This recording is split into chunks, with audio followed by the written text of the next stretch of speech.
El tema que hoy veremos es pornografía infantil como factor de riesgo para infanticidio. En cuanto a la definición, la RAI lo define como el concepto de infanticidio delito consistente de dar muerte a un recién nacido, la práctica de dar muerte a un niño o niña de muy corta edad, menor a un año, aunque también la palabra infante se determina como un menor de 7 años. ¿Es un problema actual? Sí, y una de las causas es embarazo no deseado, pornografía infantil y sexismo. La medicina forense del infanticidio puede ayudarnos en cuanto a los signos del infante, características físicas y forma de interactuar. Por ejemplo, golpes, moretones, fracturas, la vestimenta del infante o también si está triste o está enojado. En cuanto al planteamiento del problema, sabemos que infantes en todo el mundo suelen ser abusados, ignorados y explotados y que este abuso puede dañar su vida o hasta terminarla. Y la investigación nos revela formas de prevenirlo. Las muertes de menores por lesiones son violentas por homicidio y el 80% de estas tienen como causa abuso infantil letal. La mitad ocurre antes de los primeros 4 meses de edad. Sabemos que la eclosión del Internet a nivel mundial y el lucro internacional del tráfico de menores ha causado que la pornografía infantil se produzca, distribuya y consuma en todo el mundo. A continuación veremos si hay una relación causal entre el uso de pornografía infantil y el abuso sexual de menores. Bueno, en cuanto a los antecedentes, sabemos que el infanticidio se remonta a épocas muy antiguas, ya lo decía en la historia verdadera de la conquista de la Nueva España, Bernal Díaz del Castillo, donde narra hechos como el de Moctezuma, que ingería incluso carne humana de personas jóvenes o de niños.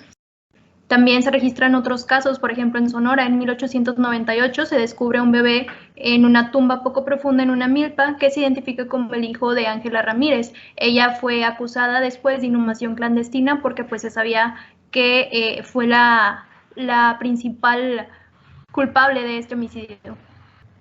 Otro suceso en el pueblo de Santa Ana se da a conocer el caso de Manuel Barceló, quien este es el homicida del bebé de su hermana Reinalda y pues se le va enterrando un pequeño bulto. Sí.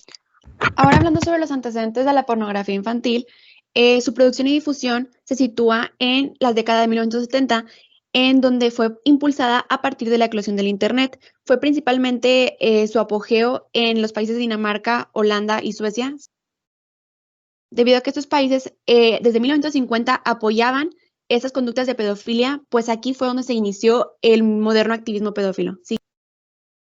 Un caso que tenemos que fue presentado en México fue de un pediatra estadounidense que se llama Stephen Irving, quien era un cliente frecuente de El Castillo, una casa de descanso en Acapulco, Guerrero, y esta zona realmente no era este lugar no era realmente una casa de descanso, sino era un lugar donde se ofrecían servicios sexuales por parte de niños menores de 17 años, y al momento en que lo arrestaron, encontraron videos, fotos y panfletos de este sitio, además de pornografía infantil.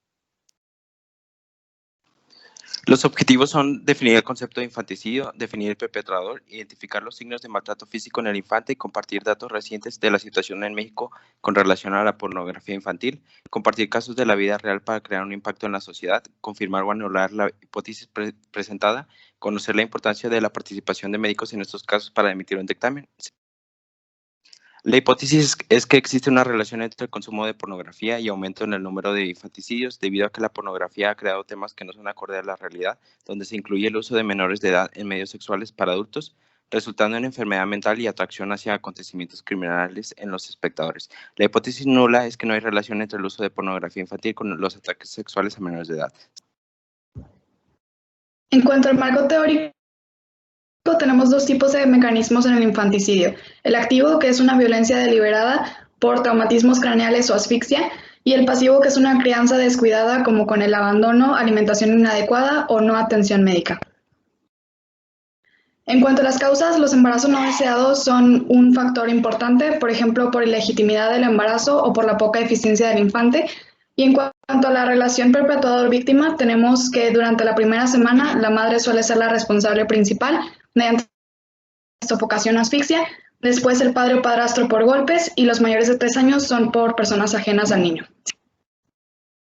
En cuanto al abuso, pornografía y explotación infantil, en México es una situación importantísima, puesto que no hay políticas públicas para combatir estos delitos, como en la frontera y en zonas turísticas. La mayoría de las veces son los propios progenitores los que cometen el homicidio. Con frecuencia presentan un perfil de controladores agresivos, aniñados y depresivos, lo que llega a plantear que el factor emocional es de gran importancia para que suceda el delito. Además, en muchas ocasiones el maltrato infantil le antecede al homicidio, y este se define como toda agresión física, sexual, psicológica o negligencia intencional contra una persona menor de edad que afecte su integridad. Aquí podemos observar algunos ejemplos de lo que se había mencionado previamente. En la primera imagen se muestra un hematoma, en la segunda una contusión, en la tercera una quemadura y en la cuarta alopecia por maltrato. La situación actual mundial es muy alarmante, ya que se estima que el número de contenido de abusos sexuales infantiles ascienda a más de 25 millones, siendo miles las víctimas. La ONU ubicó a México como el generador del 60% de la pornografía infantil global. Durante la pandemia, en México aumentó el consumo y búsqueda de pornografía infantil, aumentando 73% en marzo y abril y 113% en septiembre y octubre, ocupando primer lugar como país emisor de las víctimas. Son en su mayoría niños indígenas. Durante el 2019 ocurrían 4 infanticidios al día. Esta cifra aumentó 7% en este año. En China, Vietnam e India dan nulo valor a las niñas recurriendo al infanticidio. Caso Fátima, niña de 7 años abducida por una pareja de esposos para cumplir el rol de la novia para toda la vida del hombre. Es asesinada al enterarse de que la buscan. En la necropsia se evidencia el abuso sexual y golpes antes de morir. Justicia para José es el título de una nota periodística de un niño de 10 años cuyo cuerpo fue encontrado en un lote baldío. Se vinculó a un hombre por los delitos de homicidio y pediatría. Niña Esther, de 9 años, es el caso que sacudió a Bolivia esta cuarentena por COVID-19. Fue asesinada por su vecino de 42 años y tirada en la esquina de la calle donde vivía. Causa de muerte, asfixia. El responsable fue condenado a prisión después de admitir la violación y posterior asesinato. Sí.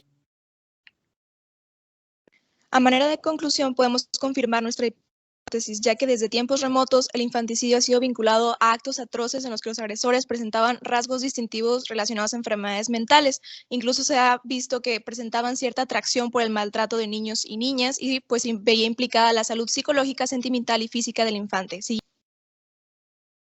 La pornografía y el infanticidio están ampliamente vinculadas, ya que se ha visto un incremento en el porcentaje de infanticidios, siendo México el principal país que encabeza esta lista, estableciendo el consumo de la pornografía como uno de los principales factores en donde no solamente representa un riesgo para los productores del contenido, sino de igual manera para los consumidores de este.